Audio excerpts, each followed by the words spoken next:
Hi everyone, this is Professor Monty and we're going to jump into sections 2.4 and 2.5 today. Remember what we've just done in the previous sections is we talked about how we can show graphs for both qualitative data, we did that in 2.2, and quantitative data in 2.4. Now for the graphs in 2.4, what we're going to do is we're going to talk about what those shapes are of the distribution. So the shapes that our data gets into. Okay, so let's talk about it, because when we talk about the shapes of the distribution, there's three things that we rated on. The first one is called the modality. And remember, the mode is the most frequently occurring thing. So based on the modality, if we have one peak, we would call this unimodal. If we have two peaks, we would call it bimodal. Now, technically, remember, the mode is the most frequently occurring. With distributions, they give it a little leeway. If there's two distinct peaks, even if they're not the same height, they would call it a bimodal distribution, even though there's only one mode in the numbers. They're a little more loose with the definition for the graphs. And if there's more than two, they just call it multimodal. So say it looks something like this, maybe this would be multimodal. So they don't go above bimodal for specific names of these. But that's the first thing we look at, is we look at the modality. The second thing we look at is we look at the symmetry.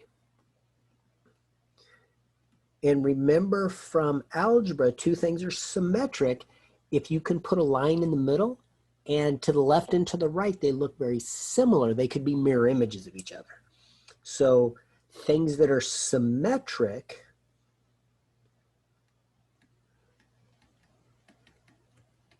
would be, here's some examples. We've got a nice bell-shaped curve. That's symmetric. So this is bell-shaped. We'll also more specifically call it a normal distribution or normally distributed. We've also got what they would call triangular. But what I'm trying to show you here is these are both symmetric. Let's clean that up a little bit. And then also there's something called a uniform distribution where everything's at about the same height. Uniform. So this may be something such as I'm renting a restaurant during lunch hour, maybe from noon to 1 o'clock. And every 10 minutes or every 5 minutes, I want to talk about how many people came in. Well, if there's about equal number of people coming in every 5 minutes during that hour, the distribution would look uniform. Okay, so another way we could look at that, maybe we're looking at how much laundry detergent somebody uses throughout the year. And we're selling laundry detergent, and there's not a season really for laundry detergent. We expect there's probably going to be about the same number each month, something like that. So those would all be symmetric. And then it's not symmetric if it just, you can't look at either side of it to determine the sides look like each other. So look up above at my multimodal. That's not symmetric because there's no line I can draw in that where the left side would look identical to the right side. And then the third thing we look at is we look at what we call skewness. So if something isn't symmetric, we're going to say it's skewed. So skewness, we're just going to say not symmetric. And so a couple examples of that, we're looking, remember, at the mode where that peak is. So if the peak's over here and we've got extra stuff to the left, we're going to call that left-skewed. Remember, the skew is the side that has the extra data. So we're looking at the peak and saying, hey, based on that peak, is there more stuff to the left or the right? Well, more stuff to the left, so it's left-skewed. Sometimes they also call that positively skewed. And then right-skewed would be just the other way. We've got a peak over here, and then it kind of trails off. So this would be right-skewed. But be careful, because the graph could just look like this. It could have a lot to the left and then less and less. That's still a right-skewed graph because the peak's all the way to the left. Sometimes they have fancy names for that, and it looks like a J going the other way. They call it reverse J-shaped. But regardless if it's reverse J-shaped or not, it's still a right-skewed graph. So we look to see how many modes it has, if it's symmetric or if it's skewed. And those are the three main things we look at. Excuse me. So what I want to do is I want to look, and we're going to look at some examples from real data. So I'm going to go in and I'm going to pull up some data so that we could look at this. And then from there, what we're going to do is we're going to determine if this, well, all three of those. We'll look at all three things and determine what it is. All right, so there's a graph, and let's look at some of the various things. Let's talk about this. We'll just read it so we see what it is. Children of U.S. presidents. The information Please Almanac provides the number of children of each of the U.S. presidents, a frequency histogram for number of children by president through President Barack H. Obama is as follows. So first of all, let's talk about the mode. We see that it's unimodal. There's only one peak. We also see that it's not symmetric. And since it's not symmetric, it's be skewed. Well, if I were to draw the curve up here, it kind of off to the left. So this would, I said the left as I drew it off to the right for whatever reason, but this is right skewed. So if it's not symmetric, it's going to be skewed either left or right. This one is in fact to the right because there's extra stuff off to the right that isn't to the left. Notice things like number of people, in this case children, is usually going to be right skewed because you can get some bigger and bigger numbers, but you can't go below 0. So things like number of people, since there is a limit to the left but not to the right, will often be right skewed. So that shouldn't be a big surprise there. All right, let's take another one of these pictures. Let's see what we can do.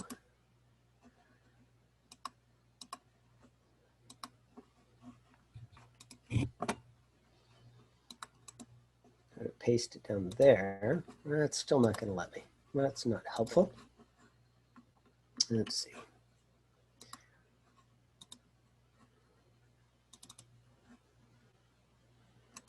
All right, so let me copy this. I'll paste it where we want it to go. Here. All right, here's another graph. Baltimore Ravens. From the player roster, the official roster of the 2013 Super Bowl champion Baltimore Ravens, we obtained the height in inches of the players on that team. A dot plot of those heights is as follows. So another kind of graph. I just wanted to show you some of the different kind of graphs.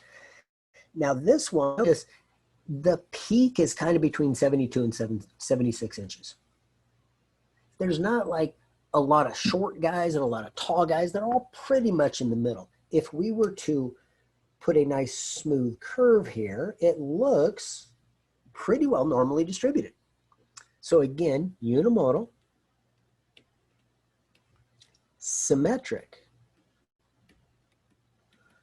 and we would call it bell-shaped, or normal. And we'll get used to that normally or normally distributed. I'll even say normally distributed. That is a phrase we're going to be using the rest of the semester. We can do a lot of nice things if something's normally distributed. Now, the way I drew that, it looks almost left skewed, huh? So let's draw it a little better where I stay within above the dots. So we see that it's a nice bell-shaped or normally distributed curve. And it's not going to be exactly perfectly normally distributed. This is real life data. But we can do certain tests. If something's normally distributed, we actually have tests to test to determine if it's normally distributed.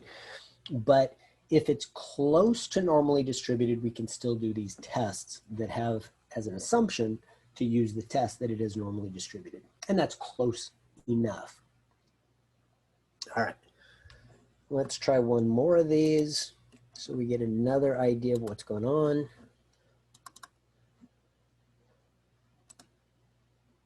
This one you will see if you can tell what kind of graph this is before I say what it is. I'm going to put it right there. All right. So the first one we didn't remember was a histogram. The second one was a dot plot. This one is stem and leaf. And remember, we kind of have to look at it sideways. But if I look at it sideways, I come up here, there's my peak, and then it trails down this way. So think of that, look sideways at it. There's more stuff off to what would be the right. So again, this one's also unimodal. Most things are unimodal. Not unimodal, unimodal. And right skewed, I didn't say not symmetric, but I'll just write that next. We'll put in parentheses, not symmetric.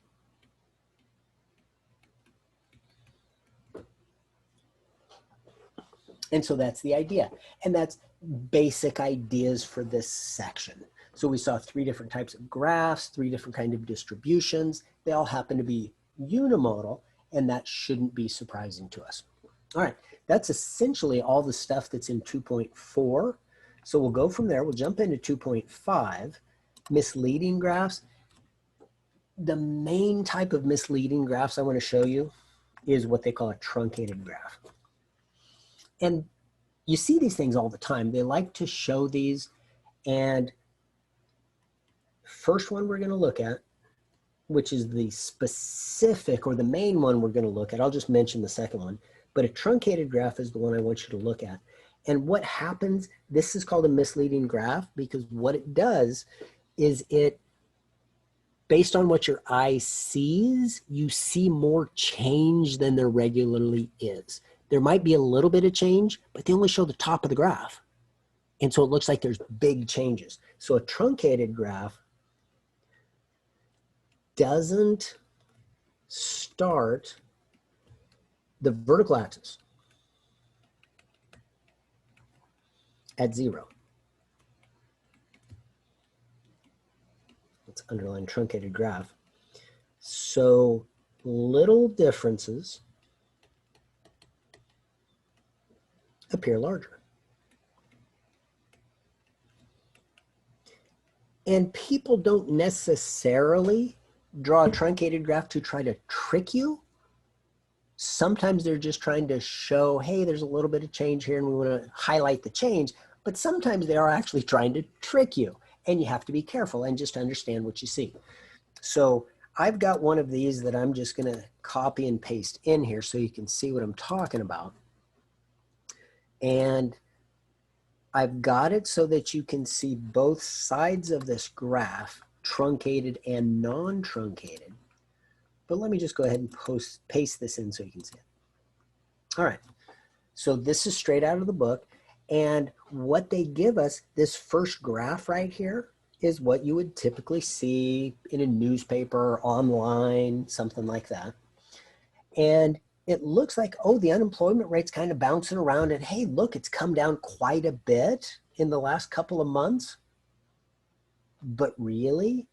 And notice we start right here at 7. We don't start at 0. So we're really just looking at the top of that graph. Over here to the right, we have what the graph really looks like if we start down here at 0. And we look and we say, you know what, really? There's not much change at all. It's pretty flat. It's almost a uniform distribution.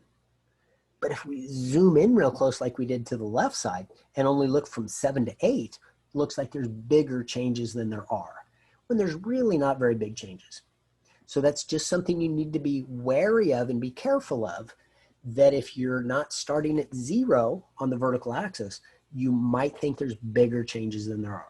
And so a truncated graph's the main one I want you to look out for. I see truncated graphs all the time when I look at things where they're displaying data, and just understand what you're looking for. Don't be fooled.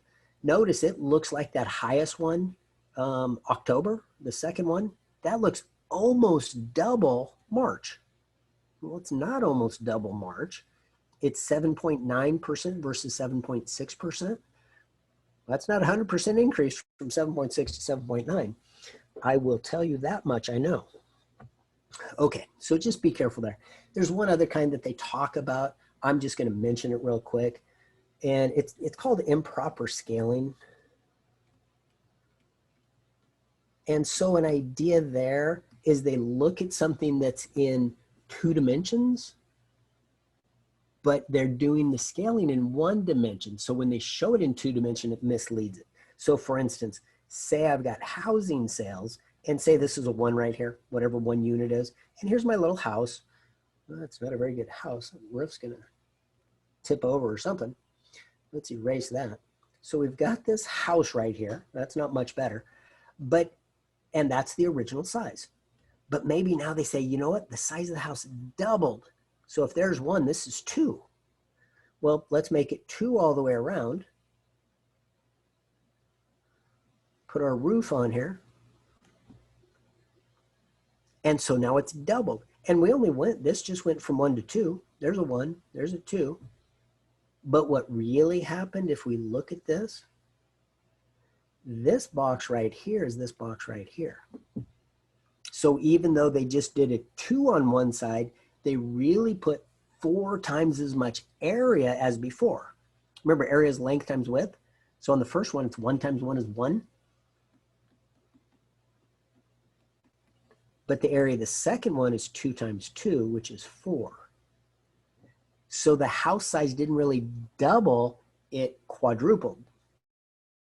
And so again, maybe they meant to mislead you, maybe they didn't. It's a simple mistake there, but it does, in the mind, you look at it and you say, wow, that's a huge increase. Well, it's a much bigger increase in the picture, the amount of area they display, as what the increase actually was. But anyway, just a couple things to look out for. I don't see improper scaling nearly as much as I see truncated graphs, but they're just both things you need to look out for, and just be an educated consumer. That's all we're asking you to do. And hopefully that's something that you can learn in this class and take away with you. 2 very quick sections. That's all we had for the day. So I'm going to stop there, and we will just see more details, more sections next time.